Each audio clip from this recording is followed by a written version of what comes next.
Hi everyone, and welcome back to the Shenanigans Show.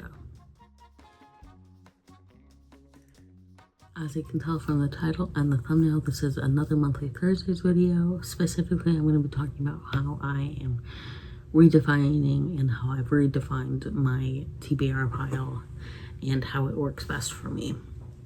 Now, this isn't meant to disparage people or discredit people who like their TBR piles in the traditional sense of what a TBR pile is and how most people use TBR piles.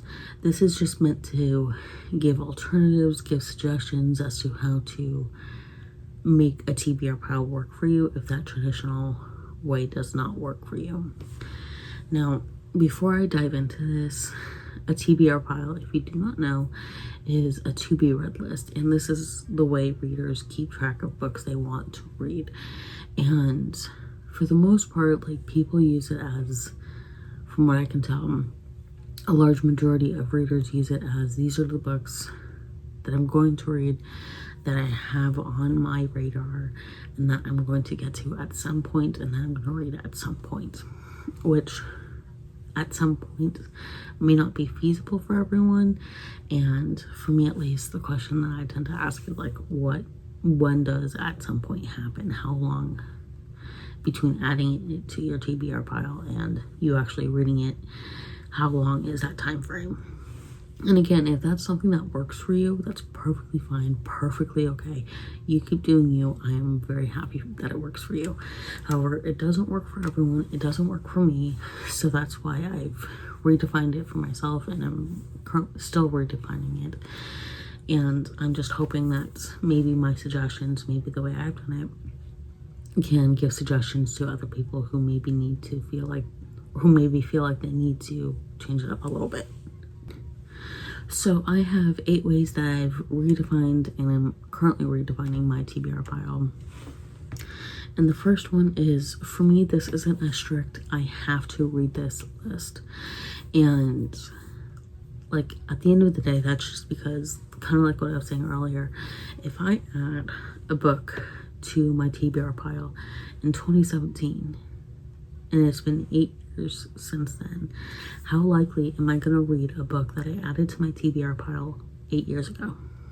Like, unless I'm forced to, like in a read it or on hold video. Like, how likely am I to pick up that book on my own without prompting and actually read it? For me, at least, it's not that it's unlikely, it's just kind of right in that like middle neutrality zone, where it's not that I'm unlikely to pick it up, but I'm also not likely to pick it up either. And because, like, for a lot of those books that have been on my shelves, that have been on my TBR pile, I try not to keep books on my physical shelves for too long, but for books that have been on my TBR pile on like the StoryGraph and Not the Fable for a few years, like, at the end of the day, it's like, it gets to a point for me where it's not feasible or manageable to keep books on my TBR pile for an extended number of years, because tastes change. Your fashion sense now in 2025 is not the same as your fashion sense 8 years ago in 2017. I mean, it might be the same, but there are likely to be some changes. There are likely to be some differences. And the same goes for your reading tastes. Your reading tastes, while maybe similar or very similar, your reading tastes in 2025 are not going to be the same as your reading tastes in 2017, especially depending on age and exploring sexuality and stuff like that. Like, things are going to change. Things are going to come up. And things are going to happen in your life that make you maybe gravitate more towards sci-fi, or maybe gravitate towards fantasy or historical fiction or poetry. Like, things are going to change it up for you, and that's just the way it is, and your reading will reflect that. So for me, that's why this isn't a strict, I have to read every single book on this reading list. The second point, I will talk about, my bunny just thumped. I will talk about some aspects of this a little bit later in the video, But basically this next point is that it is a flexible list and it is going to change. I was talking about this earlier, like your taste change, so naturally the books you had are going to change, and the books you added 8 years ago aren't going to be books that interest you as much anymore. So it can change. It's going to change. You can remove books because you're going to be adding books. You can remove books, and just because you're adding books and just because it's a list of your to be read books, that doesn't mean you can't remove books. That doesn't mean the books have to stay on there forever, because I feel like if you're able to remove books and kind of curate your taste a little bit more, both in physical shelves and what you've read and what you're displaying, and in your TBR list, like if you're able to curate a little bit more based on your interests and based on what you actually want to read, it'll be, I think it's better for overall mental health and not having to worry about like whether or not you're gonna like a certain book. So it can change. You can add books, you can remove books, you can keep them on just as like inspiration, like whatever it is. Like it's flexible, it's not stringent, and it's not stringent, it's not strict, it's not stagnant. It's gonna change. You are allowed to change your TBR pile. The next prompt is that it doesn't need to have a certain number of books on it. And there are a lot of people, especially bookish influencers, who have TBR piles that are 50, 100, 200, 300 plus books. And also too, there's that whole thing of like the never-ending TBR pile, which yes, I sort of agree with, but at the same time, at least with the ones that you're keeping track of, whether it's on an app like StoryGraph or Fable, or in a notebook, or in a note section, the actual list that you're keeping track of and referring to, that doesn't need a certain number of books on it. You can have 1 book on your TBR pile. You can have 5 books on your TBR pile. You can have 100. It doesn't need to have a set number of books on the list to be considered a TBR pile, just because other people and bookish creators are having multiple books on it. And again, like, it is not going to be a static list. And like I said, like, I do agree with the whole never-ending TBR pile idea, because there are going to be books that you do not know about that you would have loved and that are kind of floating in the recesses of the potential TBR pile, and at least the titles are. And those books, like, maybe may make it onto your TBR pile, but they may not. And that's why it's like not necessarily a strict list, and that it's flexible. But for the actual, like I said, for the actual list that you're keeping track of on your phone, in a notebook, wherever you're keeping track of that actual list, you don't need to have a specific number of books on that list. The next prompt is that it doesn't dictate how your reading is going to look like in a day, in a week, or in a month, or a year.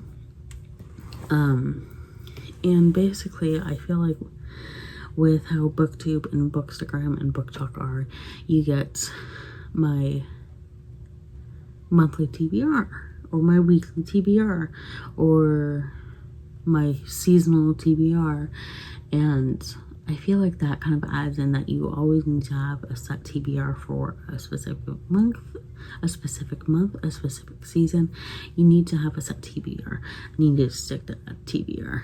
And I have seen that 9 times out of 10, unless they have something encouraging them, whether it's a video or some big social media platform, like bookish influencers, like I said, 9 times out of 10 aren't sticking strictly to that TBR list. And you don't have to either. If you want to have a list of books that you want to read over a specific month, or over a specific week, or a specific day or a specific year. If you want to have that list, go for it, do it. But it's not something you have to stick to. Like I've said, it's not strict, it's flexible, it's going to change. You don't need to have a certain amount of books on it. Like, it doesn't have to dictate how your reading is going to look like over the course of the next whatever time frame. And then the next prompt, it kind of fits under the it's flexible and going to change and doesn't need to have a certain number on it. The next prompt is not every book needs to be on this list. And I feel like we see it a lot, again, with the rise of social media and the bookish spaces being on social media more. You see so many bookish influencers on TikTok, on YouTube, on Instagram, suggesting certain books, saying you need to read this. At the end of the day, you don't need to read a book just because an influencer says you need to read it. And that might sound a little bit harsh, and it might be a little bit harsh, but at the end of the day, you don't need to read every single book that every single bookish influencer suggests. And the way I see it is that I would try to get to know that, I mean, it is a parasocial relationship because you don't really know that bookish influencer or that bookish content creator. But I would try to take a look at their videos, their reviews, what books they liked, what books they didn't like, the books they read in a specific month with reviews. I would take a look at how they review books and see how the books they like align with the books you like, or the genres they like, how that aligns with the genres you like. Because, as an example, I follow Books with Emily Fox here on YouTube, and it's kind of like, for me at least, with my tastes, like, it's a 50-50 whether or not I'm going to enjoy a book that Emily Fox likes. Now, I cannot think of one right now, but there have been books that she suggested that I really loved, and I do overall trust her opinion with the books. Like, I do trust that she's sharing an open-ended, attempting to be non-biased opinion on the books. Well, you're going to be a little bit biased anyway, but like, she tries to give both sides of why her opinion is the way it is. And like I said, there are some books that she's talked about and loved that I enjoyed, but I also know that she really likes sci-fi, and I'm not the biggest fan of sci-fi. So I'm not, like, I know she has a couple of videos talking about like good sci-fi books for people who are trying to get into the genre, but like, I know that like, if she's talking about sci-fi, there's a good chance that I'm not gonna like the book because I'm not a big sci-fi person.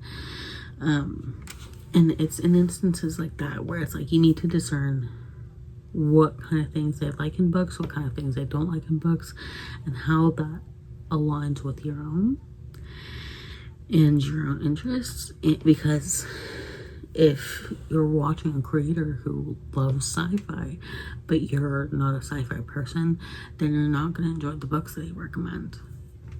So that's I feel like that's just how it is.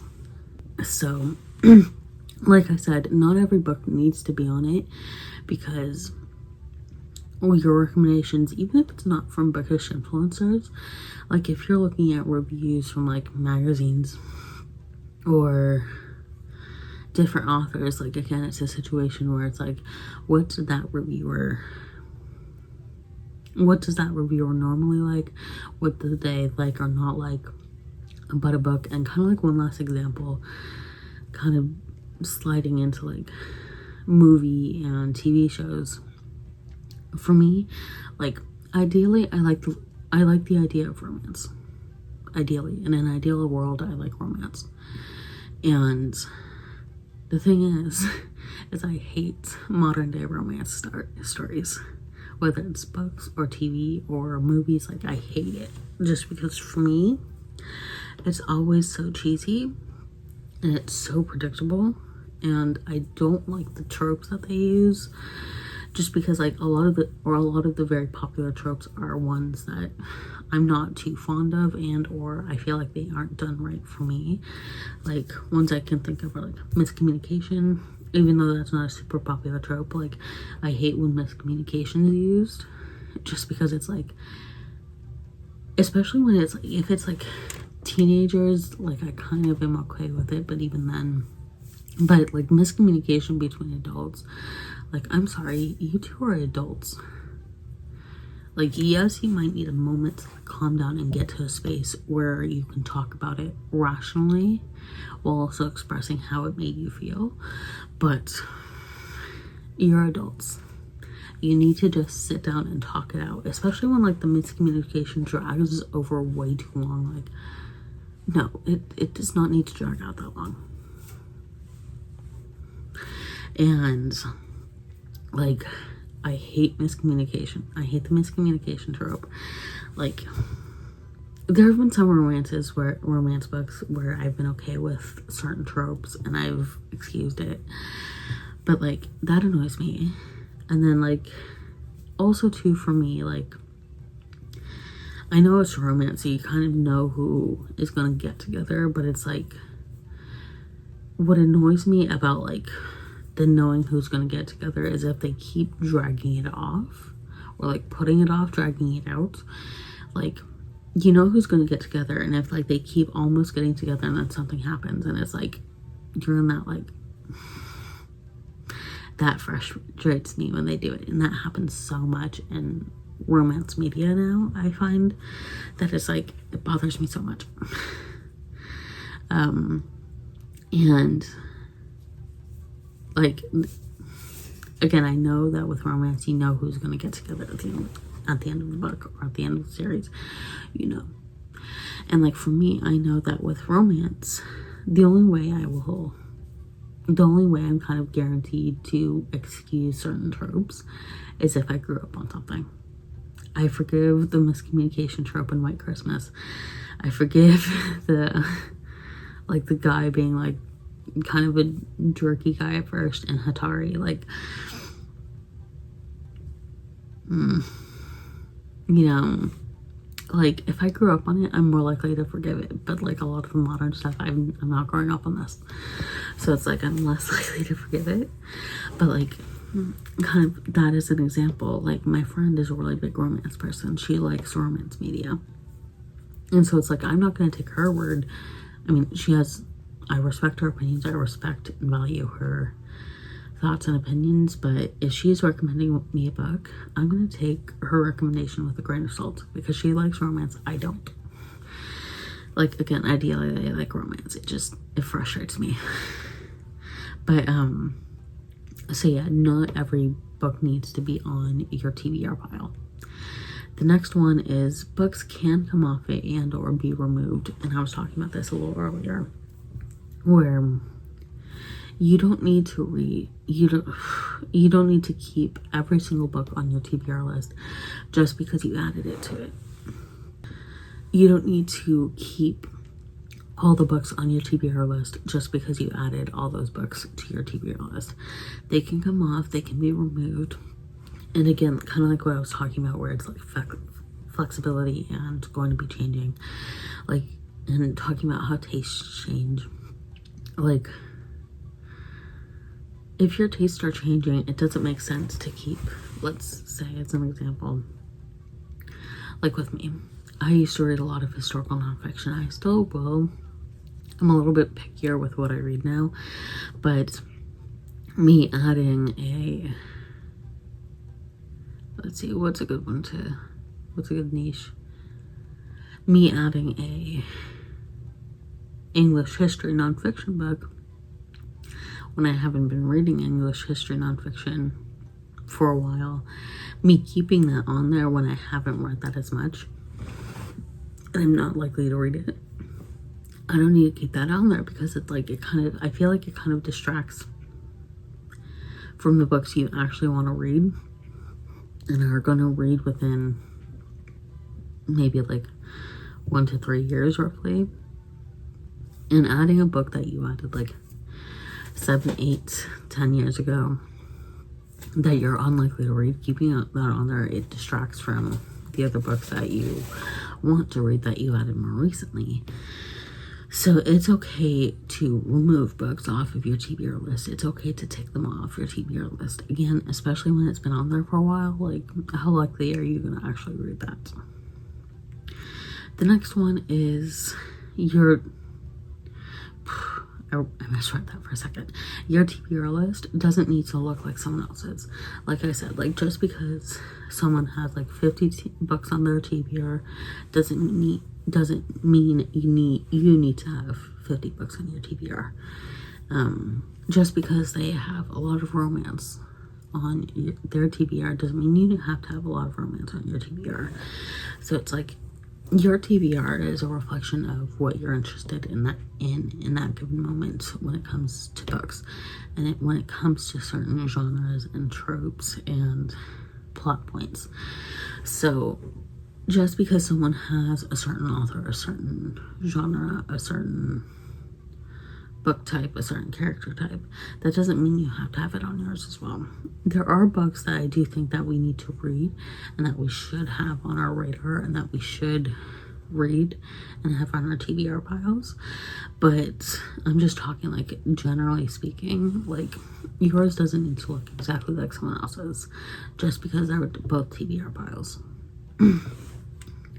And then the final one is kind of like, it's my main suggestion, like the biggest point I think, is to think of it more like a wish list rather than a TBR pile.